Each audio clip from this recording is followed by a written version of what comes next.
Muy buenos días, hermanos. Somos el grupo Altares en Casa. Les habla el doctor Rubén Juárez, su hermano en Cristo, y damos comienzo a la reflexión del 21 de septiembre del 2024. Comenzamos leyendo en Juan 3, verso 6. Jesucristo le dice a Nicodemo: lo que es nacido de la carne, carne es. Lo que es nacido del Espíritu, Espíritu es. Está hablando de que en el ser humano hay dos naturalezas. Lo que es natural, que es nacer de la carne. Pero Jesucristo le muestra a Nicodemo un nuevo camino. Un camino para encontrar la vida eterna. Jesús le dice: de cierto te digo que el que no nace de nuevo no puede ver el reino de los cielos. Nicodemo se sorprende. ¿Cómo puede nacer un hombre? Un hombre siendo viejo, ¿cómo puede nacer de nuevo? ¿Puede entrar por segunda vez en el vientre de su madre? Jesús le dice: de cierto te digo que el que no nace del agua y del Espíritu no puede entrar en el reino de Dios. Y este es un punto básico, toral. En el cristianismo se marca como el camino, el comienzo de la entrada al cielo. Llega la luz al corazón del hombre con estas palabras de Jesucristo. Nosotros, hermanos, debemos orar fervientemente para que esto se aclare en nuestro corazón. Tenemos dos naturalezas. ¿Cómo vamos a luchar con esto? Nosotros debemos orar. Jesucristo en Mateo 26, verso 41, les dice: velad y orad para que no entréis en tentación. El espíritu a la verdad está dispuesto, pero la carne es débil. Y una vez más enfrentado el espíritu, el hombre espiritual contra el hombre carnal. Lo cierto es que la tendencia natural es que nosotros nos sintamos atraídos por el mundo en que nacimos, que es un mundo físico, en el que nos movemos, vivimos, de acuerdo a la carne, de acuerdo a los instintos naturales. Estos instintos en un momento dado van a comenzar a llamarnos, a tentarnos. En ese momento es que nosotros tenemos que hacer una reflexión profunda y decidir qué es lo que vamos a hacer, qué es lo que le agrada al Señor, a nuestro Dios a quien servimos. Es una decisión propia y vas a ejercer tu libre albedrío escogiendo un camino. Si oras, estás en comunicación constante con Dios. Vas a ser guiado por los caminos de Dios, por sus preceptos, y no solamente por los deseos. Esto equilibra la balanza. Los deseos personales generalmente son deseos egoístas, cortos de vista. Dios tiene un propósito para cada uno de nosotros en nuestra vida. Hay un plan para cada uno. Pero lo cierto es que si no oramos, estaremos a la deriva, sin rumbo fijo. Y como dice Santiago, seremos como una ola, como la ola del mar que es arrojada de un lado a otro. Dudaremos, y el que dude es semejante a esa onda del mar. Nosotros tenemos que tener un ancla y echarla por la borda para afianzarnos, afirmarnos en nuestra fe, en nuestra confianza en Dios.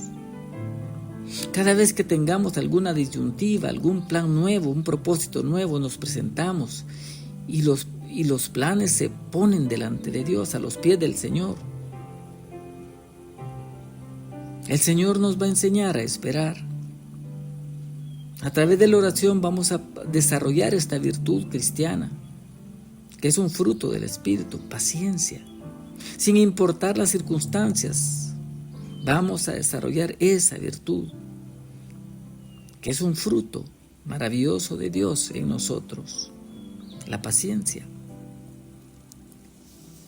La palabra nos dice que somos seres espirituales.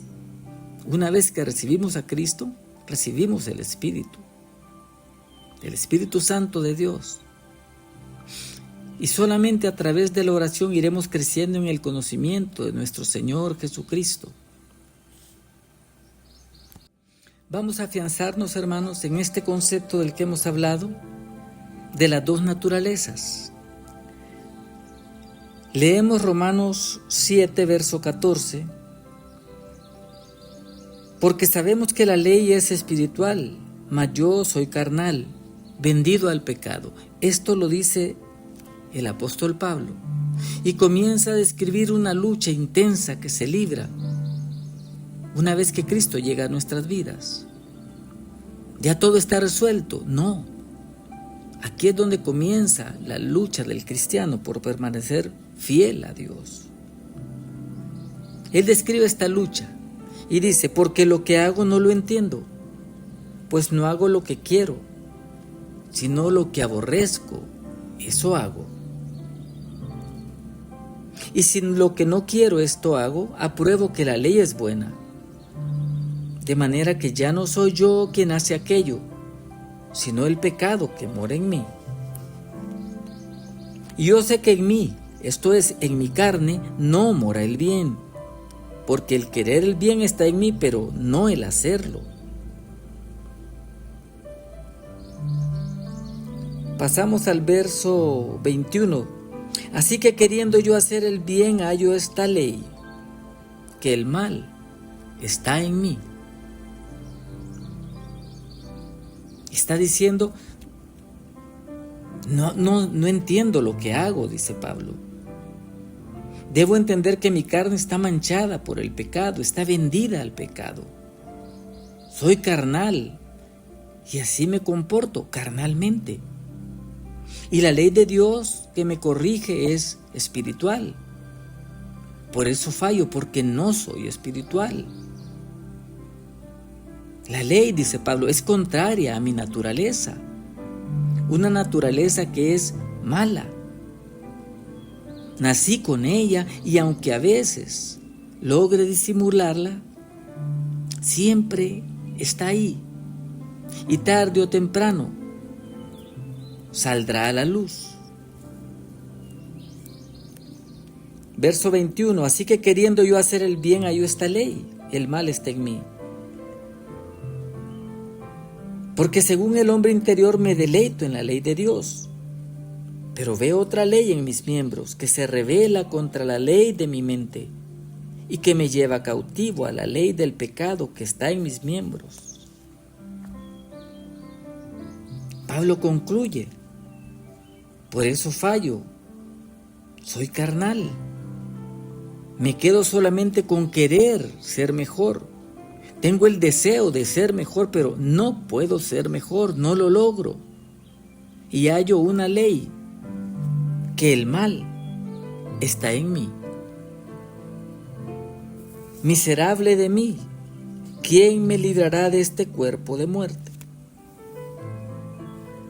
Hasta aquí, hermano, encontramos claramente descrita la lucha del ser humano, el ser carnal y el ser espiritual. Y Pablo se siente atado. Muchos niegan que esto sea así. Dicen que el ser humano no es malo de nacimiento. Hay algunas doctrinas falsas que dicen que este concepto de la Biblia atenta contra la dignidad del hombre, que el hombre no es malo. Que esta doctrina de la Biblia es perversa porque hunde al hombre, que lo humilla y lo desprecia. Se atreven a decir que es algo abusivo decir que has nacido en este mundo como un perdido, como un arruinado, como un pecador, merecedor del infierno. Dicen que esta es una mentira ultrajante, que debemos rechazar el concepto de criaturas caídas. que esto es el clímax de la imaginación trastornada de alguien que es injusto e inmoral. Esta verdad de Dios, hermano, que somos pecadores, que hemos caído, no está a discusión. Este es el primer pilar, el primer estatuto que no se puede mover, sobre el cual descansa el plan maravilloso de Dios para nosotros, para rescatarnos por su gracia y darnos salvación. Dice la palabra, no que seamos mejores para merecer algo, sino que esa fealdad nuestra, esa deformidad nuestra por el pecado, nos hace inaceptables delante de Dios. La verdad, hermano, es que en este punto tenemos que ponernos de acuerdo. Esta es la verdad de Dios. Para levantarnos delante de Dios, necesitamos reconocer la verdad que la Biblia nos expone claramente. Hemos pecado contra Dios. De ningún punto vas a poder llegar a merecer, a presentarte delante de Dios como un ser justificado si no aceptas primero la naturaleza que tenemos, que es que caímos delante de Dios. Dice la palabra que hasta la creación misma está esperando la manifestación de los hijos de Dios. Romanos 8, verso 19 dice que espera la manifestación de los hijos de Dios. Algo va a pasar. Dice, porque también la creación misma será libertada de la esclavitud de corrupción a la libertad gloriosa de los hijos de Dios. Toda la creación cayó por el pecado del hombre, fue herida por el pecado del hombre. El verso 22 dice, porque sabemos que toda la creación gime y está con dolores de parto. Nos dice que la creación sufre por el pecado. Y explica que igual que nosotros, que gemimos dentro de nosotros mismos, esperando esa promesa de redención, de adopción, la creación espera ser redimida de la esclavitud del pecado. Es interesante que aunque la creación está dañada y herida, con todo y eso, Dios se ha complacido en embellecer ese cuadro de oscuridad y de pecado, enviando colores increíbles, pintados en las 4 estaciones de una creación que está caída. Pero esos colores, esos matices que Dios pone en la blancura de un invierno, en los árboles de otoño, con matices dorados, los renuevos de la primavera, con colores y flores de todas formas y matices. Dios nos recuerda con esto que así como Él actúa con gracia sobre la creación, nos cubre en nuestro pecado y que su amor por nosotros, por todo lo caído, está siempre presente y a disposición. Dios ha mostrado su gran amor y misericordia por nosotros. Todas estas imágenes que captamos del medio en que vivimos, de este mundo en que vivimos, llegan al corazón del hombre. Toda esa información visual de la hermosura de Dios en una creación que está herida. Nos llega información a través de los ojos, a través de los oídos, el canto de las aves, el viento que sopla en las colinas, las olas, el mar. Todo esto nos lleva a razonar. Nos lleva como hombres a ver que en esas pinceladas está la mano de Dios, la mano creadora, la mano del artista. Por eso dice el salmista, los cielos cuentan la gloria de Dios, los cielos hablan, nos está diciendo. Nosotros podemos ver a Dios plasmado en en la creación. Igualmente nosotros tenemos una naturaleza nueva cuando recibimos a Jesucristo en nuestro corazón. Hay un mundo espiritual. Nacimos espiritualmente de nuevo. Pablo llega al punto de decir, miserable de mí, cuando se descubre como un ser pecador. Pablo, el gran apóstol. Y esto lo escribió después de haber conocido a Cristo. Cristo le dijo, ¿quién eres, Señor?, preguntó Pablo, y Cristo le contesta, yo soy Jesús a quien tú persigues. Sin embargo, este mismo Pablo es el que en Romanos 7:24 dice, miserable de mí, ¿quién me librará de este cuerpo de muerte? La pregunta es, esto se llama arrepentimiento, convicción de pecado. ¿Hemos llegado ahí? Porque puedes oír la historia de Cristo y no arrepentirte, no captar completamente de qué te están hablando. Nicodemo lo entendió. ¿Cómo puede hacerse esto?, le dijo. ¿Cómo puede un hombre nacer de nuevo? Esta lucha, hermano, esta nueva lucha entre la carne y el espíritu, alguien lo ilustraba de una manera muy gráfica y dice que la vida del cristiano es una existencia que depende del éxito que vayamos a tener en vencer lo oscuro y hacer que la luz prevalezca. Como que hubiese en tu vida, dice, dos animales, dos bestias terribles. Una está encerrada y es una bestia negra y otra es una bestia de luz. Tú vas a decidir a cuál de las dos vas a alimentar. Por tanto, una debe morir. Nosotros vamos a alimentar la de la luz. Y la bestia de oscuridad, de maldad, la carne, no debe recibir ningún tipo de alimento. ¿Cómo alimentamos nosotros la carne? Siguiendo las pasiones desordenadas de nuestro corazón, dejándonos guiar por gente indocta que no conoce la palabra de Dios o por instintos naturales. Sigue todo lo que tu corazón te diga. Eso es falso. Eso es alimentar a la bestia que queremos hacer morir. Dice Pablo, haced morir lo terrenal en vosotros. Y habla de pasiones desordenadas. Pero habla de que alguien tiene que hacerlas morir. Y ese es el papel que jugamos nosotros como hijos de Dios ahora. La carne no debe ser alimentada.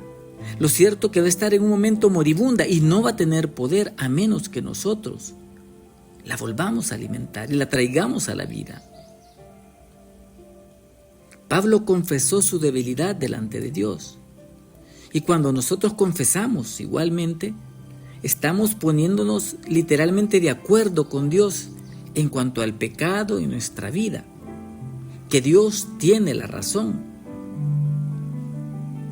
Cuando oras, estás abriendo la puerta a Dios y alimentas el ser espiritual, ese ser nuevo que fue sembrado en nuestro corazón, el Espíritu Santo con el que fuimos sellados cuando recibimos a Cristo. Dice el Salmo 39, Salmo 40, verso 1, dice, pacientemente esperé a Jehová, y se inclinó a mí y oyó mi clamor, y me hizo sacar del pozo de la desesperación, del lodo cenagoso. Puso mis pies sobre peña y enderezó mis pasos. Puso luego en mi boca cántico nuevo, alabanza a nuestro Dios. Esto es el fruto de la oración. Una oración contestada. Verán esto muchos y temerán y confiarán en Jehová. Bienaventurado el hombre que puso en Jehová su confianza y no mira a los soberbios, ni a los que se desvían tras la mentira, a los carnales. El verso 8 dice, el hacer tu voluntad, Dios mío, me ha agradado. En estas dos posiciones, hermanos, la carne y el espíritu que están en contraposición, Romanos 8 nos dice: ahora pues, ninguna condenación hay para los que están en Cristo Jesús. Y nos aclara: los que no andan conforme a la carne, sino conforme al espíritu. Porque la ley del espíritu de vida en Cristo Jesús me ha librado de la ley del pecado y de la muerte. Nosotros podemos darle la victoria a la parte espiritual. En la oración está la respuesta. Si nos acercamos delante de Dios, vamos a poder vencer la carne. Una vez que estamos en comunicación, recibimos fuerza de parte de Dios. Dice: porque los que son de la carne piensan en las cosas de la carne, pero los que son del Espíritu, en las cosas del Espíritu.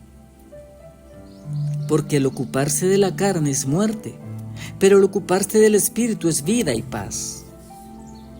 Por cuanto los designios de la carne son enemistad contra Dios, porque no se sujetan a la ley de Dios, ni tampoco pueden. Y los que viven según la carne no pueden agradar a Dios. Hermanos, nosotros tenemos un arma, y es la oración. Comenzamos leyendo cuando Jesucristo le dice: velad y orad para que no entréis en tentación. El espíritu está dispuesto, la carne es débil. Esta es la lucha de la que Pablo habla hasta el final de sus días, y al final dice: yo mismo no pretendo haberlo alcanzado, pero una cosa hago, olvidándome de lo que queda atrás, me extiendo hacia lo que tengo delante, a la meta, al premio del supremo llamamiento en Cristo Jesús. Hermanos, somos criaturas espirituales, nacimos espiritualmente en Cristo. La carne quiere salir, quiere darnos lucha, quiere darnos batalla. La oración nos mantendrá firmes delante de Dios. No nos permitirá caer. Los designios de la carne son enemistad contra Dios. Pero nosotros gemimos dentro de nosotros, esperando la adopción y la redención. Hermano, que Dios nos dé la confianza para perseverar, la paciencia desarrollada a través de la oración persistente. Que Dios nos dé paz en el corazón, que Dios nos avale cada vez que lleguemos delante de Él con humildad, de rodillas, para darle gloria a Cristo en nuestra vida, el nuevo dueño de nuestra vida, que es Dios. Jesús es Dios por los siglos de los siglos de los siglos. Paz en los altares en casa, hermanos. Hay una nueva naturaleza en nosotros y hemos de alimentarla. En el nombre de Cristo Jesús.